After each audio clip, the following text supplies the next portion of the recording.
In Crewtown, in Freetown, Jabbie watched the old tailor line lapels in his shed beside the water. And day by day, the needle and the trade moved closer to Jabbie's hand. That pale stub of chalk pressed shut between his fingers was to mark patterns and where to cut serious cloth with scissors with jaws like young cutlass blades.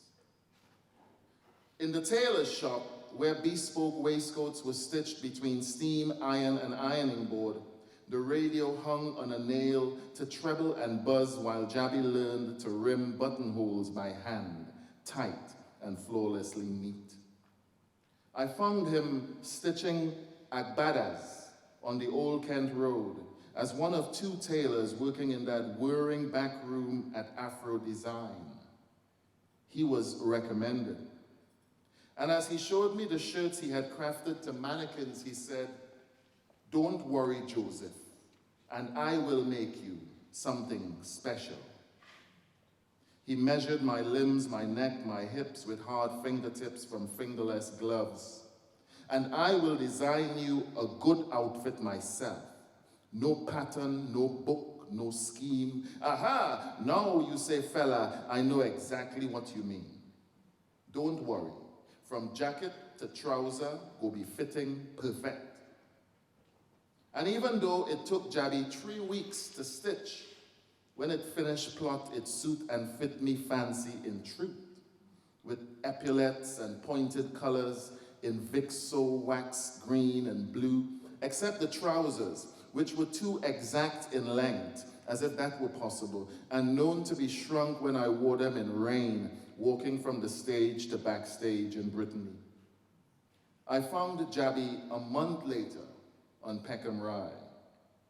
He had moved to a seamstress's shop in the covered market of Little Lagos and was presser footing on his wasp waist machine among soon finished trousers and scraps of fabric shaved from gowns and wedding capes. Jabbie, red-eyed at his engine, took a sewing pin from his mouth. Then he stood and rubbed my shoulder and said, "You are my best customer.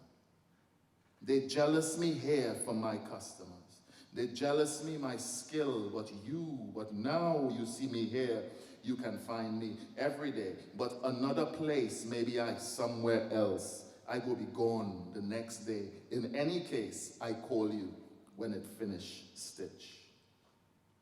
The cloth I had brought Jabbie this time was psychedelic orange and brown.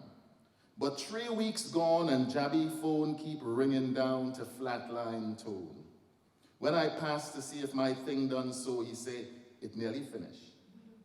But that man was now marking out the shirt back with chalk. He even took my address and promised to deliver the garment by hand that night.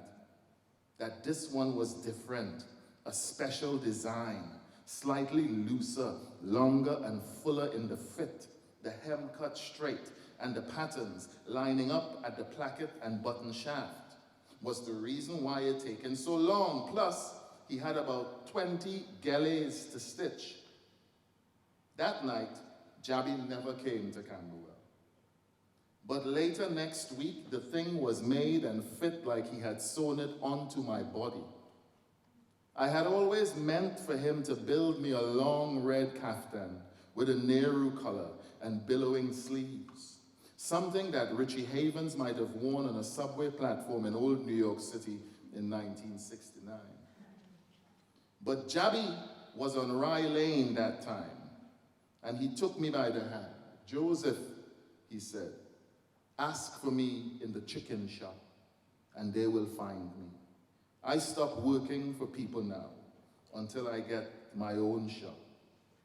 But his sunken eyes stared out from a deep narcotic hum, and the rims were waxed with dirt and black sweat.